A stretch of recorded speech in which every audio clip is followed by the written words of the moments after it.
আসসালামু আলাইকুম। আজকে আমি শ্বশুরবাড়ি থেকে লাইভ ভিডিওটা করতেছি। এটা ছিল আমার সকালে রান্না বান্না।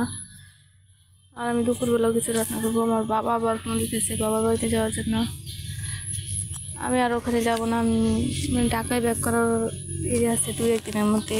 তো আমার বাবা বলতেছে আবার কবে না কবে আসো আমাদের বাড়িতে আসো, তারপরে এখান দিয়ে চলে যাবো। আমার কাছে তো একটা ভালো লাগতেছে না। যাবো আবার আসবো।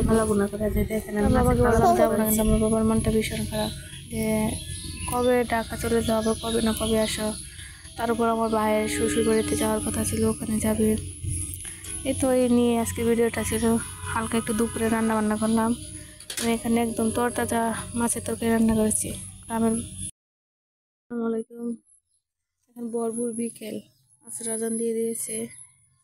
ভিডিওটা এডিট করবো তার আগেই ভিডিওটা আবার করতেছিলাম। আমি গাছ থেকে একটা আম পারবো।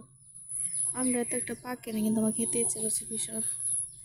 আর গ্রামে ভীষণ এলোমেলো শব্দ, যার জন্য তেমন একটা ভিডিও ভালো আসে না। এই তো এটা আমাদের ঘরের পিছনে গ্রামের অবস্থা।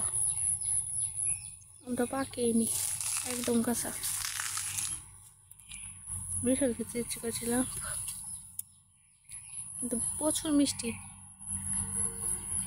আমটা প্রচুর মিষ্টি। আরও অনেকগুলো আম আছে, এখন আর একটা আমও পাকে না। এখানে অনেকগুলো আম গাছ। আর এটা আমাদের রান্নাঘর, মাটি কেটে কেটে পড়ে যাচ্ছে।